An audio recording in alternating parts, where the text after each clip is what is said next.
नमस्कार बच्चों, मैं दिनेश कुमार प्रधानाध्यापक नारायणवाला आपका फिर स्वागत करता हूँ। आज के अंक में हम पढ़ेंगे भिन्न। भिन्न किसे कहते हैं? इधर देखो बच्चों, भिन्न क्या है? भिन्न को जानने के लिए हमें थोड़ा समझदारी से काम लेना होगा। कैसे लेना होगा? भिन्न का अर्थ होता है आधा, तिहाई, चौथाई हिस्से को समझना। भिन्न दो बातों पर निर्भर करती है। नंबर 1, किसी चीज को समान भागों में बांटना, और नंबर 2, समूह का एक भाग। तो आइए हम समझते हैं भिन्न क्या होती है। हमने पहले ही बताया कि भिन्न का अर्थ होता है किसी चीज को समान भागों में बांटना। जैसे कि हमारे पास ये एक वृत्त है, आपको दिखाई दे रहा होगा। क्या है ये? वृत्त। और इसको हमने 8 बराबर भागों में बांट दिया है। क्या किया है हमने? इसको 8 बराबर भागों में बांट दिया है। तो किसी भी समूह को बराबर भागों में बांटना ही भिन्न कहलाता है। इसको समझने के लिए हम आपको बताते हैं कि अनमोल और ओजस दो भाई हैं। अनमोल के पास एक रोटी थी। अनमोल के पास कितनी रोटी थी? एक। इधर देखो बच्चों, अनमोल के पास कितनी रोटी थी? एक। और रोटी कैसी होती है? गोल होती है। अगर अनमोल को अकेले ही रोटी खानी होती तो वो पूरी रोटी को खा जाता, लेकिन उसको आधी रोटी अपने भाई ओजस को भी देनी है। तो अब अनमोल क्या करेगा? अनमोल अपनी रोटी को 2 बराबर भागों में तोड़ लेगा। जैसा कि हमने ये चित्र में दिखाया है कि यहाँ पर एक ये रोटी है और इसके 2 बराबर भाग कर लिए हैं। तो एक हिस्सा अनमोल अपने भाई ओजस को दे देगा और एक हिस्सा वह खुद खा लेगा। तो ओजस को उसने कितना हिस्सा दिया? आधा। कितना हिस्सा दिया? आधा। अब समस्या ये आती है कि हम आधा कैसे लिखेंगे। हमारे पास रोटी कितनी थी? एक। हमने उसके कितने बराबर भाग किए? 2। तो कुल भाग कितने कर दिए हमने उसके? 2। 2 में से कितना भाग हमने ओजस को दिया?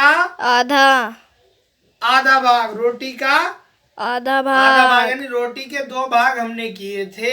एक भाग ओजस को दे दिया और एक भाग अनमोल को दे दिया। तो कुल भाग हमारे पास रोटी के हुए कितने?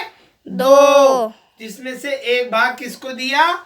ओजस को दिया।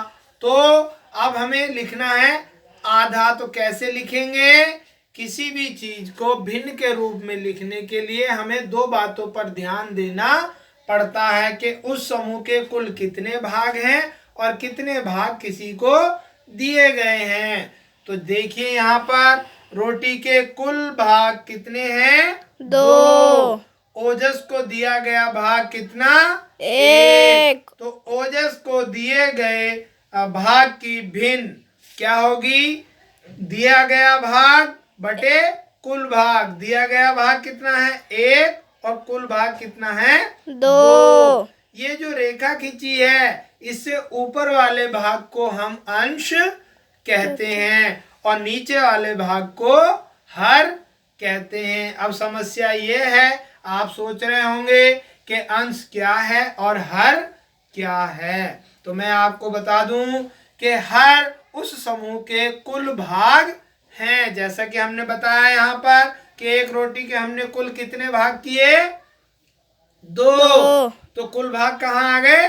नीचे। और एक भाग दिया ओजस को, तो दिया गया भाग कितना है? 1। तो वो आया कहाँ पर?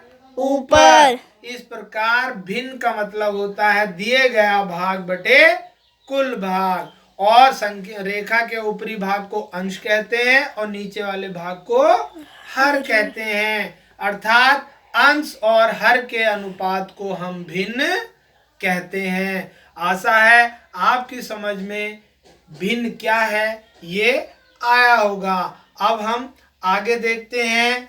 इधर देखो बच्चों, ये देखो कैसा चित्र बना है। गोल। सर्किल बना है, वृत्त बना है। इसके कितने भाग हैं? 4 भाग हैं।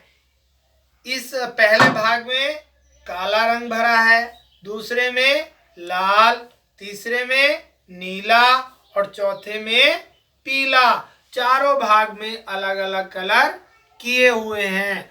तो इस वृत्त के कुल भाग हुए 4।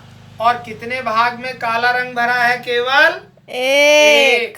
तो काले रंग की भिन्न क्या होगी? 1/4।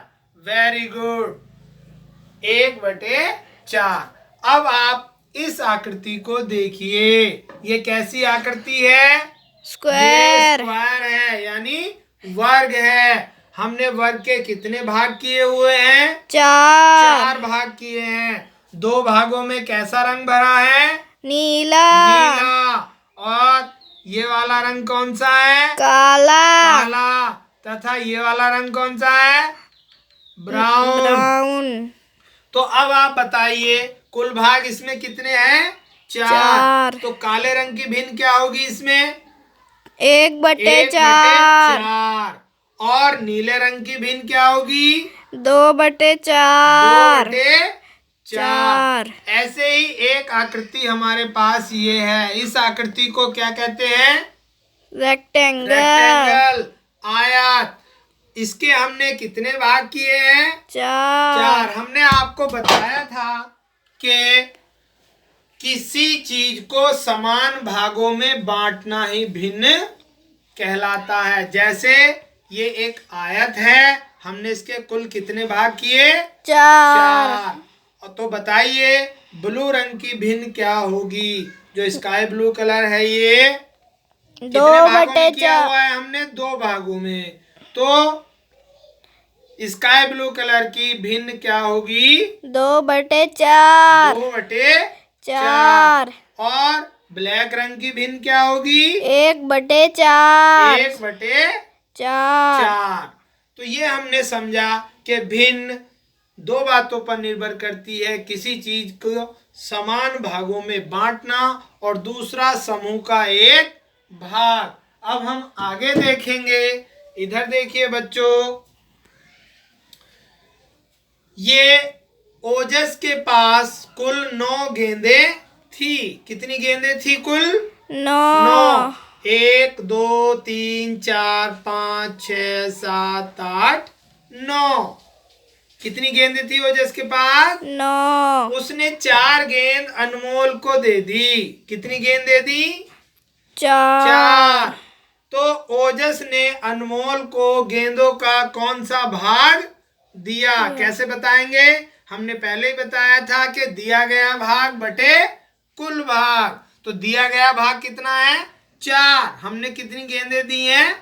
4। तो 4 कहाँ आएगा? रेखा से ऊपर। और कुल गेंद कितनी है? 9। तो भिन्न क्या हो जाएगी? 4/9। तो समझ में आया? हाँ। इसी प्रकार अब ये आकृति देखिए। ये कैसी आकृति है? स्क्वायर है। इसमें पीले भाग की भिन्न बताओ क्या होगी? 1/4। 1/4 क्यों होगी? क्योंकि इसके कुल भाग कितने हैं? 4। और पीला रंग का भाग कितना है? 1। तो हमें पता है भिन्न है। तो भिन्न की परिभाषा हमने क्या बताई? कि बोलो। हमने बताया कि किसी चीज को समान भागों में बांटना ही क्या है? भिन्न है, या समूह का एक भाग ही भिन्न है। तो एक भाग कितना है? पीला। और कुल भाग कितने हैं? 4। तो भिन्न क्या होगी पीले भाग की? 1/4। धन्यवाद।